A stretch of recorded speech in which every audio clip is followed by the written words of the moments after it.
Hi there, my name is Malky, or Malcolm the Mammoth Man, whose friends are Stan the Man of the Ink Clan, who has no tan, and today I have a plan to pan over this piece of land on which I stand and throw this piece of sand at this bland arm stand. Do you love 1.17 but you don't know what to build?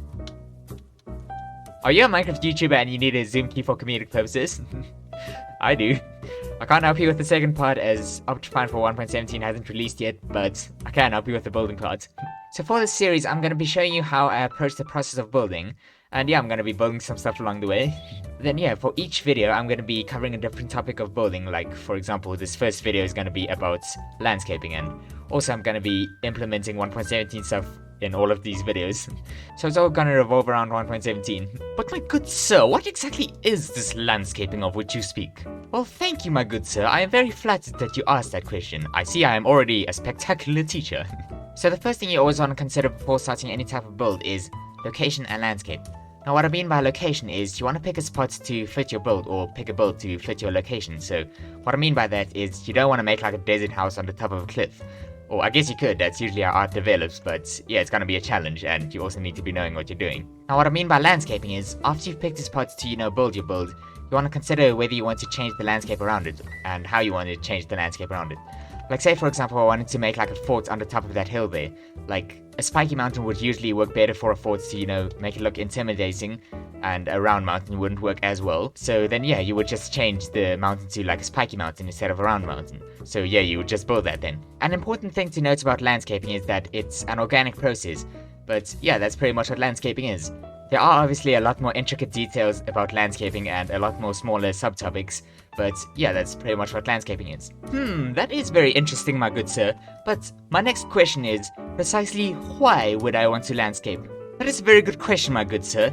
So, Minecraft's terrain generation is, well, decent. But as a geography student, this absolutely destroys my soul. To be honest, I was epically disappointed to find out that the Caves and Cliffs update wouldn't actually add any, well, caves or cliffs. So here are some examples of epic Minecraft terrain generation. Like say for example this pond. I don't know how that exists. I don't know how that formed. And this, I have no idea how that waterfall is not running out of water. Don't take this the wrong way though, I think what Mojang has done for this terrain generation is epic, and it's definitely way better than it was, like, say, 7 years ago. But, yes, there are still things like this, and that. So yes, for landscaping, we just kind of, fix those things, and make it better, and make even more epic things. And also it goes without saying that landscaping is extremely relaxing. So skip your trip to the monastery and just do landscaping instead.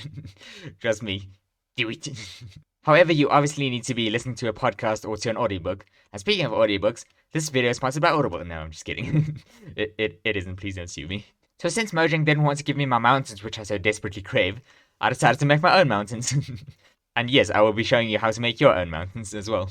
Yes, that is very good, but tell me, good sir, how do I make these mountains of which you speak? And you, my good sir, are a simpleton, as I have been telling you this entire video, that's what this video is gonna be about. However, I have not touched yet. That is a very foolish mistake of mine. Oh no, I am the simpleton. But anyway, let's get on with the show, shall we? So the first thing about landscaping that you want to do is you just want to tidy up the environment around you before you actually start building mountains or building hills or stuff like that. Alright, so here are some things that you want to look out for, like things you want to remove and fix and all that type of stuff. And then after we fix all the stuff, we will go on to the actual landscaping. So when tidying up your landscape, you want to remove stuff that don't really make sense in that situation, or things that don't really fit, or just things that look plain ugly, like say for example this pond here. Now obviously you can have ponds, but it needs to actually make sense. Like there needs to be a way for the water to have gotten to that place. Like say for example, you would see that a pond would usually have like raised surfaces around it, like hills or stuff like that around it to, actually contain the water from the rain. You just want to get rid of things that don't really make sense. Like say for example here, like I'm just going to get rid of this pond because this really doesn't make sense for this to be here. And yeah, I'm going to just cover this up. Alright, so the next thing you want to remove is an odd one, which is actually flowers. Now, the reason you want to remove flowers is because they draw attention. Alright, so here's an example. Let's say you have a giant castle up there where that E is. So then you don't want your viewer to just be walking here and seeing, ooh, a giant castle. Ooh, a dandelion. And that's what I mean by the flowers distract you. Like, like it's just like a splash of color in like this green area, like, and you're looking at the flowers instead of like the castle. Like it really just helps to just remove these flowers. All right, so another thing you want to remove is caves in the sides of mountains or things like that, because like you want to think about how these caves formed. And yeah, for this little bit, I'm gonna be telling you about something in real life, which is called erosion, which is basically when wind, water, or ice breaks a landscape down and like makes it look different. So just think about that. How would wind, water, or ice make something like this? Like, it doesn't really make sense because wind would just like deflect off the mountain, which would make things like this, say for example. Not this intense, it would obviously be way more subtle, but yeah. What I'm trying to say is that this doesn't really make sense, like for a cave just to be here. Like, a cave actually needs to like actually be broken down because it's actually like carving into a mountain. So yeah, you just want to cover these up. Alright, so the last thing you want to remove is patches of odd blocks, like say for example coal or diorite or granite. So the reason you want to remove these is, well, firstly it looks ugly, and like the actual reason is because like it's like an odd color in this area. Like say like you can see that this is like gray and green. Like it's just odd that like new colors are introduced like in this odd way. Like it doesn't really look that good. Alright, now that our landscape has been completely tidied up, it's finally time to get onto the actual landscaping. Alright, so before we get onto the mountains, I just first want to show you how to make a hill so you can get used to the organic process and how to like terraform and all the tips and tricks of terraforming. I just think that would be much easier to demonstrate through a hill than through a mountain. So yeah, I'll be showing you how to actually terraform by showing you how to make a hill. So the first thing you want to do is you want to pick a spot, and where you pick is going to heavily affect how your hill actually looks. Alright, so I'm going to pick this fairly flat spot over here, just so you can see what to do in an extreme example. So where you pick is usually the flatter it is, the more the hill actually needs to, be flat and spread out. So like say for example, if you want to build a hill like on top of another hill, or like just extend like a hill like this, like you would probably build like a more steep slope like this one. But for like if you're building in a flat area, then you want to make the hill flatter, obviously, to fit it into the environment more. So to just extend further, and yeah, just to let it make sense, because otherwise, because there won't just be a blob of dirt just coming out of the ground. Like that doesn't really make sense. So what you want to do next is you just want to make like a framework for your hill, so you can just plan it out first. So there are two ways to do this. You can either one, tower up like this and pick how high you want your thing to be. I'll say maybe I'll make it this high. So you can do that and like branch out from there. So yeah, that's basically the gist of it. Also, the next way to do it is to just map out like an area like this. Like if you're more concerned with like flat space, like how big you want it to be, then you need to do it this way. If you're more concerned with heights, then you need to do it this way. So how I usually do it is I just do it like this for the vertical space one, because obviously you don't want your hill to be too large, like you don't want them to be too tall. I usually make it like 4 blocks. I usually just look at the hills around it so I can see exactly how high I want it to be. Or if maybe I want to build like a house on top here, I would make it a bit higher than the rest, so the house can look important. Usually you would just make like 3 blocks. Like usually I just go in increments of 2, 3, or 4, like depending on how steep you want to make it. But it doesn't usually look that great if you just make it in like specific increments. You just want to vary it a bit, so usually I just go for like 3 or 4, like obviously depending on how steep you want it to be. And then like the bottom ones I usually make like 5. So after you've put like one arm, let's say, you want to make like another arm, or whatever you want to call it. Usually I would make this like either shorter or longer than that one, so it doesn't look too uniform. So that one is 3, so I'm just gonna make this one 4, or maybe 5. Let's go for 5. The main thing about organic building is like just going with it, like just making decisions on the spot, like not like planning out too much, because otherwise it looks a bit fake. So I'm gonna like make one here. Like you don't always have to make it from specifically the center. That also helps to make it a bit more organic. I think I'm gonna go from here. Now it's just gonna be a 4 center. But wait, no, I'm actually just gonna go from here. like this is what I mean by organic shapes. There's like no right or wrong way to do it. It's just, does it look fine once you're done with it? Now that you've put all the 4 arms in, you can also make like diagonal arms if you really want to, but that's really not necessary. So what you want to do next is you want to make like the outline. Like if you did the flat one, then you don't need to worry about this step, but let's just say like this. So my goal is to get to that point over there. Here it looks like it's gonna have to go in a bit more to complement this one. Now that the outline for this one quadrant has been done, you can see that this sort of looks odd. Like it doesn't always have to be a circle or anything like that. It usually just helps to make like odd shapes. Like it usually makes the hill look more interesting. So this outline is gonna like help to like bring the entire thing together. So now I'm just gonna do it for the other 4 sides. And wait, I'm actually gonna show you this one as well, because I see that this hill is over here.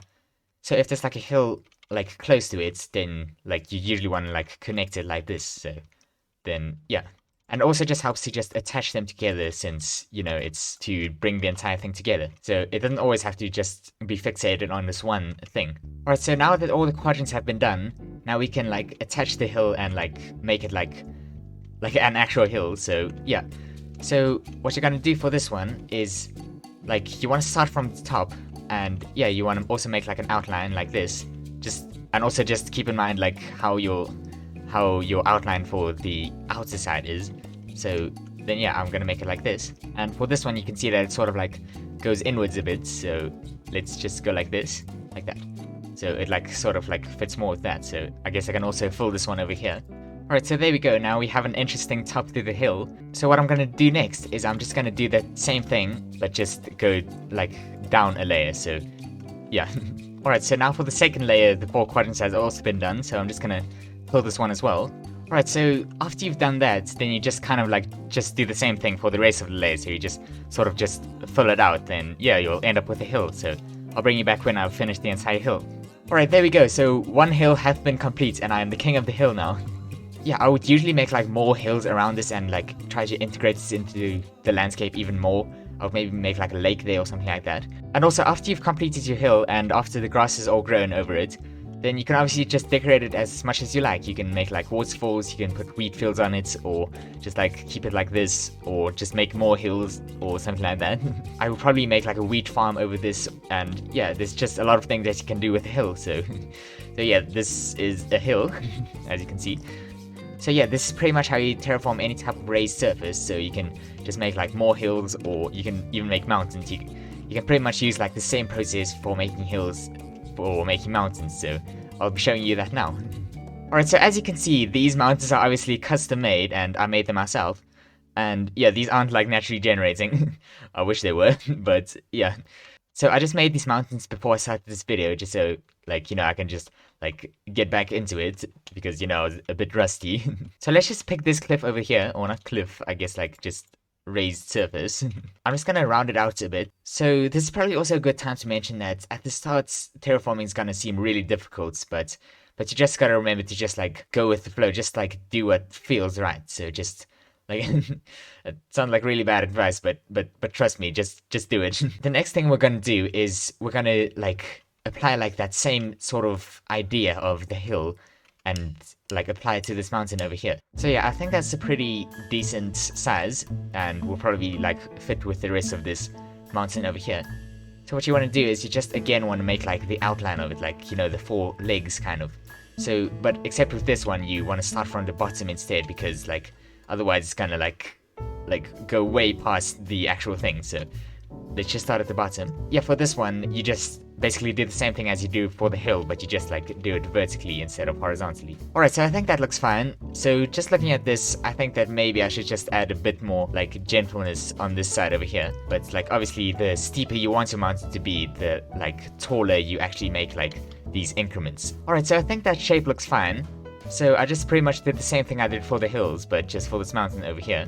So here you can just see that the different like arms are like going to different levels. So this one is going up to here, this one is going up to here, that one up to there, and then that one up to there. So what I'm gonna do next is I'm just gonna fill these spaces in here. Also, just to say, you can obviously make way bigger mountains than this. Like this is pretty much just like a little sharp piece on like the top of like a hill or something, but you can obviously make like an entire mountain like this, but then obviously just like make it your own custom one. So for a bigger mountain, you would obviously just like have like different areas of spikes and like different like levels of gradients and yeah, all those types of stuff. But like, just to keep this video short, I'm just gonna make like these smaller ones. So yeah. Alright, so I was gonna do the filling off camera, but I suppose that I should just show you how to actually, you know, fill these things. So then yeah, I'm just gonna sort of like make like a roundish shape around this one. So then like, let's say I start over here, then like I just sort of like make like a spike around this sort of. So I'm not sure if you see what I mean, but like, yeah, like I'm just trying to like make it rounder so it sort of like meets up with this one. So then I obviously just like pull stuff like this in here. Yeah, again, it's just basically like just going with the flow, just like seeing what works. So let's just change this to like here. And also you want to like alternate between like the ones that you actually do. Alright, so it is also important to just note that like you don't have to follow these rules like directly, like you don't have to like always follow them. You can obviously like change them for different situations. And yeah, like say for example, like you like once you've made like one arm, you don't have to keep it like one specific length or what you started with. You can always just change it as you like. So yeah, just don't ever be afraid to experiment, because like the experimentation like usually leads to more skills. So yeah. Alright, there we go. One mountain hath been complete, and I will now be the king of this mountain.